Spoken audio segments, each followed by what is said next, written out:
This week, Pepper and I spent a relaxing few days in the little border town of Texas, exploring the tracks along the river, learning some fascinating history, and doing a few repairs on the bus.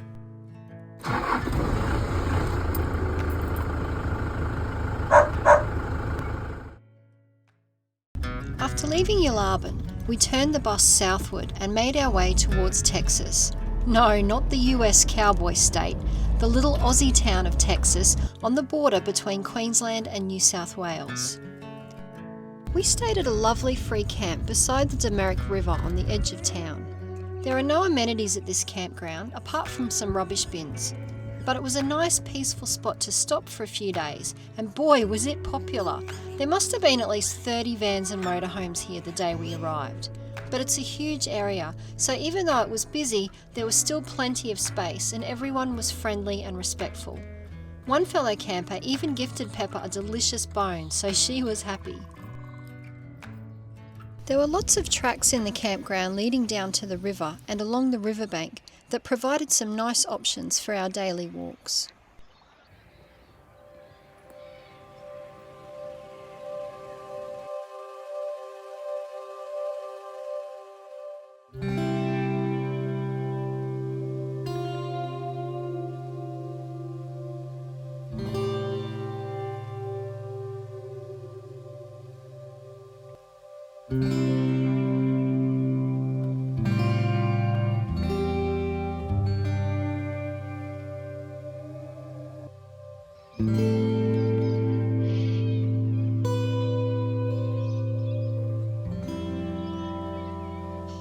So Pepper and I are walking into town this morning from the free camp here in Texas. There's a nice little walking track that goes all the way from the campground up into town. It takes about half an hour to walk up there.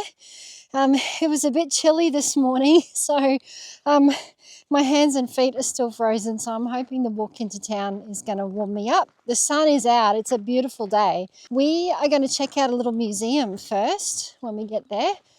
Which looks really interesting, so we'll bring you guys along for that, and then we might just have a little bit of a wander through the town, see what's there, maybe get something nice from the bakery for lunch.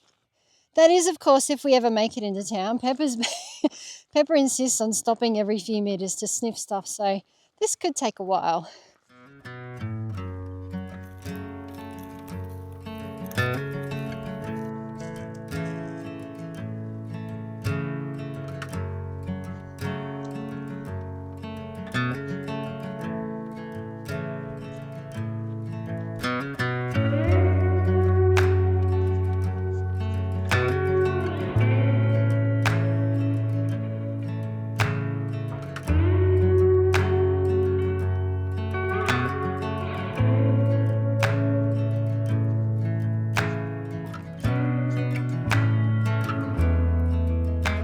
The main street in town had a lovely view looking back over the surrounding countryside. You can just make out the free camp in the distance. Texas is only a small town, but it had such a lovely feel to it. The locals were friendly and the main street was beautifully landscaped.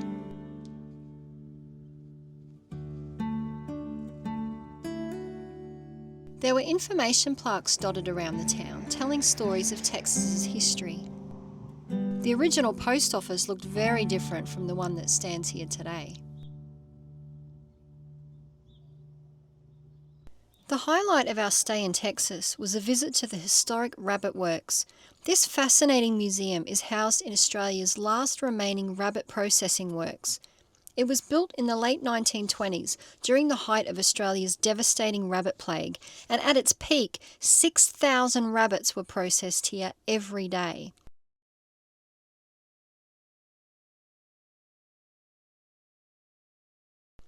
I knew that during the Depression, many people relied on rabbit trapping as a source of food and income to help them survive, but I had no idea just how massive the rabbit industry was and how important it was for the Australian economy.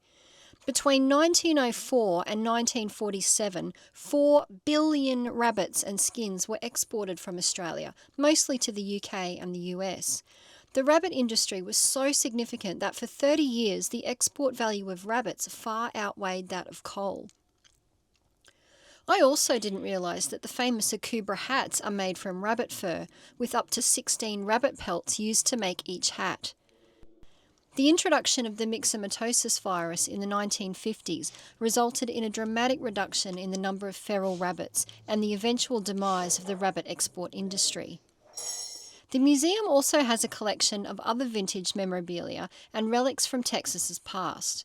There's plenty to see here, and you could easily spend a couple of hours exploring this amazing site. It's well worth the $10 entry fee and really is a must-see if you're travelling through Texas.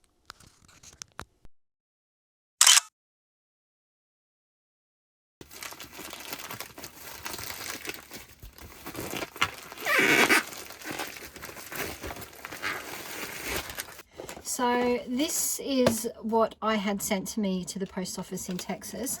It's a replacement for my reversing camera because my original reversing camera chose to die about 2 days after we hit the road.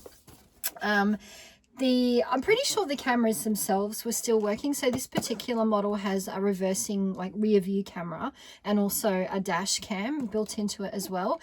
And both of those cameras were still recording and saving to the SD card perfectly. Like there didn't seem to be anything much wrong with the footage, but the display screen that attaches to the mirror inside the bus that actually gives me the views from the cameras when I'm driving, that screen just went completely blank.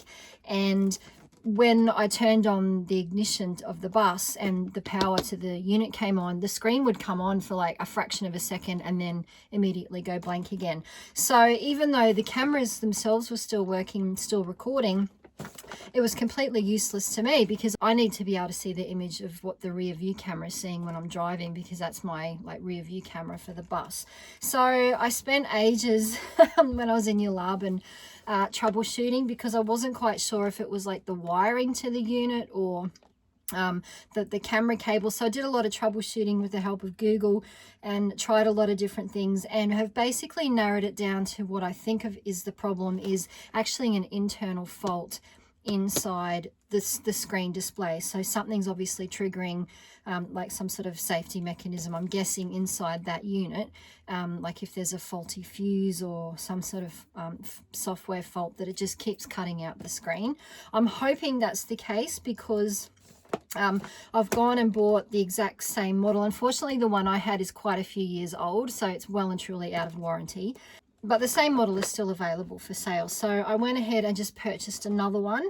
And what I'm hoping is that I can just plug the new unit in to replace the old one and not have to totally rewire the rear view camera, because my reversing camera is actually attached to the rear door of the bus, and the cable from that goes up inside the door all the way inside the roof of the bus to the front cab area.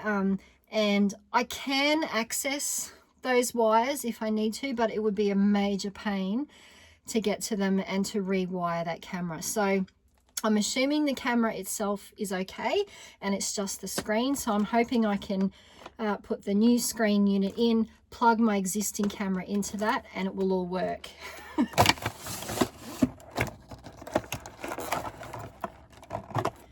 All right, so that's the main screen unit that attaches to my mirror. So this is the bit that I want to replace.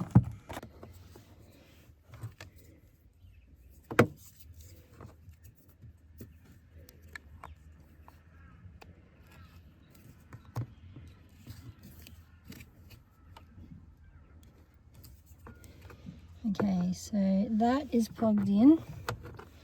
All right, so I'm going to turn the bus on. Hopefully the batteries are not flat. I've been sitting for a few days. But anyway, when I turn this ignition on now, this screen should hopefully come on.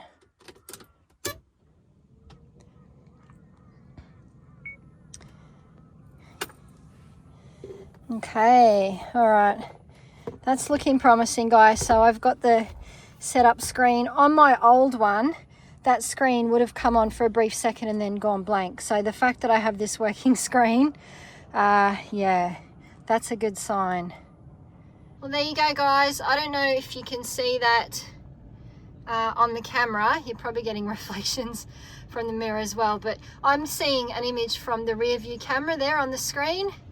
So that's working beautifully. So that's good. I won't have to reinstall that camera. Looks like it was just the screen unit that was the problem. And the screen's image is staying on, it's not going out, so I'm really happy with that. I have a working reversing camera again. All right, so for now,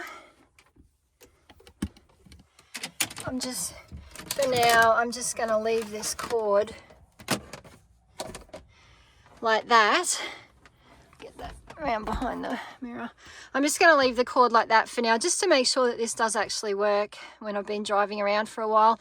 And then eventually when I can be bothered undoing this cover again, because this is a real pain. I have to actually take this off and also unscrew this to be able to drop this cover down.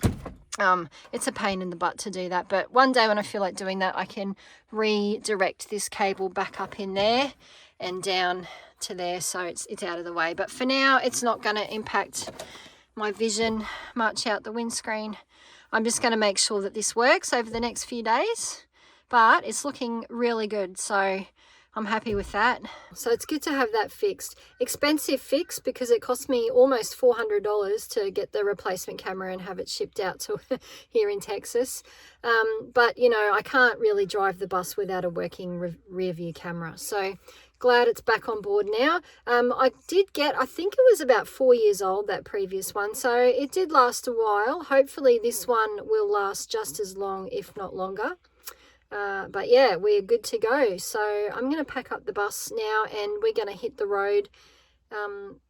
Again, we're leaving Texas this morning and I'm going to go a little bit further down the road. There's a couple of other free camps between here and Inverell, which is our next kind of major destination. So we might check those out today on the way down. Haven't decided where we're going to stay tonight yet, so we'll see what the free camps are like.